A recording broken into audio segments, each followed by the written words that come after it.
Hey guys, welcome to Griffith's Retro Gaming.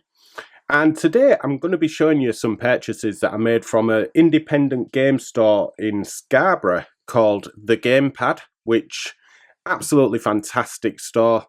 Very, what's the word without being insulting? It's very cluttered, but that's great. I was just searching through as much stuff as I could find, really, and I was in like gamer's heaven, but unfortunately I had the wife with me, so I couldn't spend too much time.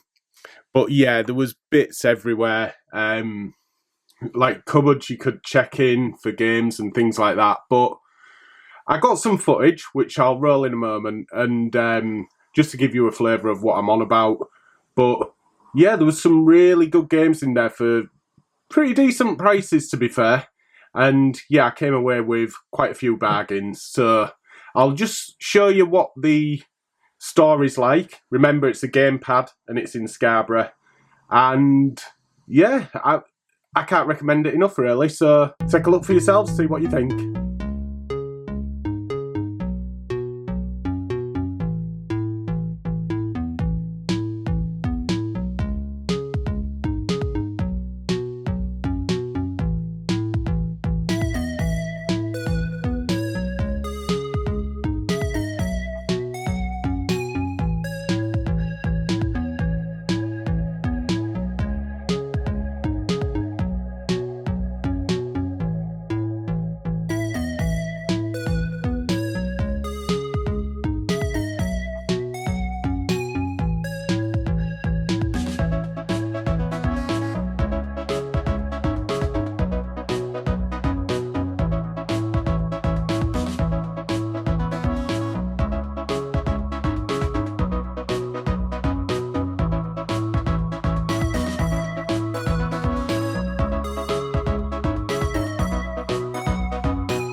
And that's the store. And yeah, I could have spent ages in there. Where the games were, it was double stacked. So you pull a game out and behind it there's some more games. So it was overload at times, it really was.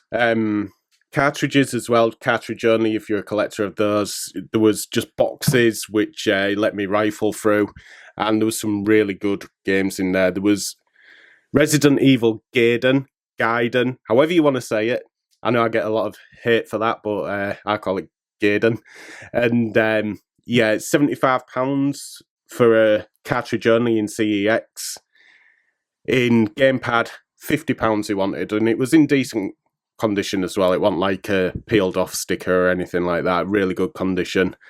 So yeah, absolutely brilliant. But I'll show you what I've got. I picked up 6 Game Boy cartridges, no boxes unfortunately, and I picked up 5 original Xbox games, which I'll probably start with, to be honest. And some of these were a little bit more than what you'd expect, but some were ridiculously cheap. One in particular, which I'll show you. But I'll just start with the biggest loser, which is Outlaw Volleyball, which I picked up for £3. These are all complete, by the way. And yeah, I have this already, unfortunately. It's Outlaw Basketball or Golf, something like that, what I need. There might even be 3 in total, but yeah, that'll just go on the trade pile. If anyone wants it, get in touch. So this is in beautiful condition. This is Reservoir Dogs, which I've never played. It was on the PS2 as well, I believe, that sort of era. £6 paid. It's in pristine condition. Yeah, I don't know much about it. It just looks like it follows the film, if you like, in a 3D sort of open world. I could be wrong. It could be levels, but it does look a bit open worldy, especially with the helicopter and the cars. But yeah, £6 in CEX as well. I saw one in the Hull store. It was just the Hull store, not Whitegate. And it was £8, I believe, at the time. So it has come down, but it wasn't in as nice condition as this. Next up is a game which I'm really intrigued by. It's Goblin Commander. I've seen it about, but never taken the plunge. It's £3, £5 in CEX. And it's a strategy game. RTS strategy, I believe it's real-time strategy. But yeah, just like Command and Conquer, but in like a fantasy world. So I reckon I'll enjoy that all complete. The discs are all really nice as well. Next up then is the bargain of the lot, and it is Spawn Armageddon. And as you can see, £4 paid for it. In CEX, it is £15. So an absolute bargain with this. It's never in either. CEX never seems to have it in. I've been looking for it all over. And when I saw the Spawn, I was like, oh, I'll just have a gander at that. I was expecting it, with the prices of the other games, I was expecting it to be around £10, £12. Pulled it out and saw the fourth. Oh, bloody hell. That's a bargain. So, yeah, I don't know much about the game.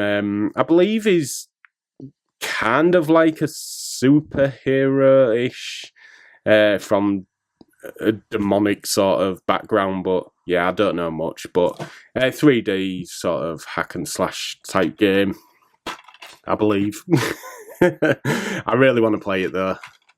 It's had bad reviews, but a lot of gamers like it, so yeah. And the final one is Evil Dead Regeneration, and I've had to clean this up. It was there was loads of sticker residue, unfortunately, but £20 game in CEX. This was priced up at 12. There's the sticker for it, so absolute bargain yet again. I've got the other Evil Dead game, so this completes the duo. The other one I've played, Fistful of Boomstick, I believe it is. It's yeah, I didn't like. I thought it was very clunky. This has got a sidekick as well, which looks with this geezer with a burn, but yeah, God knows. Probably look forward to playing that though. I just hope it's better than the other game what I played. Moving on to the Game Boy games which I picked up then. I didn't see any loose carts. He had them all like boxed up in thin, large, really useful boxes, and they were all behind his desk, but he let me have a look through them, and I picked up some, not necessarily bargains, but ones that you don't see too often. One in particular anyway, which I haven't played as yet, but it does look quite fun. But I'll start off with a game which I thought, I played it last night, and it's very poor. It's Super Kickoff. Now I'll see if I can get these in focus. There we go. £3 paid for that. And the issue with this game is that when you're running with the ball, just turn and you run away from the ball. It is really poor. Not very fun whatsoever. This is the interesting game, and it is Bionic Battler, which is like a hide and seek sort of game, or search and destroy if you like, and it's a Japan and US release only. £2 paid for it, so I believe as well it's from the first person sort of view style. It's quite like there's a paintballing game as well, which is a first person shooter on the Game Boy, which you just can't imagine the Game Boy being able to process such a game like that. But yeah, really looking forward to playing this, and I've never heard of it before, so delighted to get that for £2. Next up is Nintendo World Cup, and this is absolutely shocking. Graphically awful, gameplay awful, just not fun whatsoever. I think I paid £2 for that as well. Needed it for the collection. You'd expect it to be, from the... God, my hand's shaking everywhere. From the picture on the front as well, you'd expect it to be good, but when you play it, it's just terrible. Even worse than Kickoff. Next up then is Rescue of Blobette. £5 paid for this.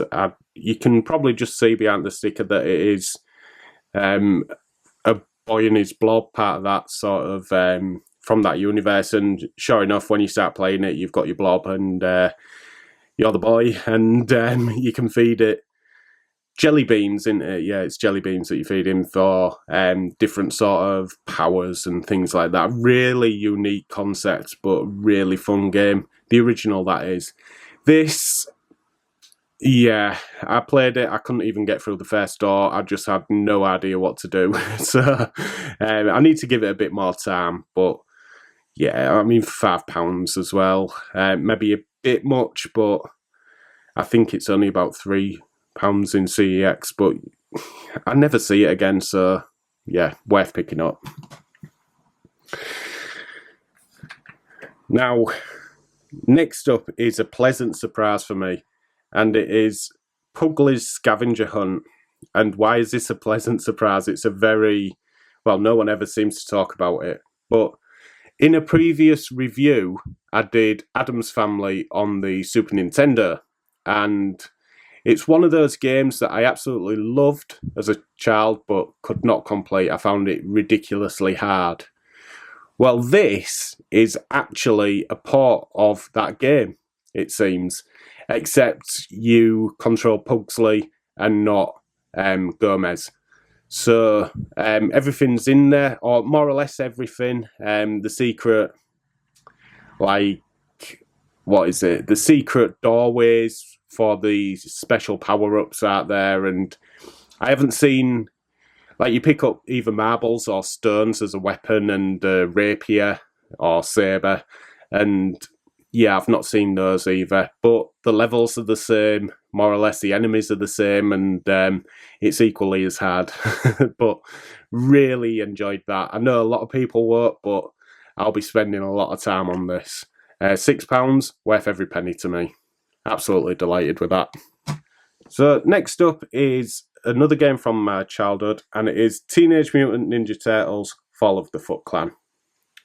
And it is brilliant. I used to spend way too much time on this game. I completed it so many times as well. It's not particularly difficult per se. There is some difficult parts in it, but if I could complete it as a kid, I'm sure most people could complete it. And it is just like all the other Turtles games, side-scrolling, fighter. You have the 4 Turtles on there. Obviously a bit watered down from the NES games, although this is a stand-alone game. It doesn't tie into any of those, I don't think. Certainly a different title anyway. But yeah, brilliant all the same. This was a bit more. This was £12, but he actually knocked... I think it was £8 off the total price, so I was absolutely delighted. But yeah, I could have spent an absolute fortune in there. There was a Wonder Swan you may have seen from the footage. That was £35 for the black and white one. The colour one was £70 boxed, which is a really good price, I believe. They're more near the 100 mark now. Of course, you can mod them as well, and they look absolutely fantastic. Japanese only, I believe, not released in the UK, that's for sure. So I'm really tempted to get one. £35, probably not too big an outlay for the black and white one, but all the games are in Japanese, and I don't really know what games to go for other than Final Fantasy, which would be in Japanese. So yeah, one day maybe, one day. But yeah, absolutely loved my time there, and highly recommend it if you're in Scarborough.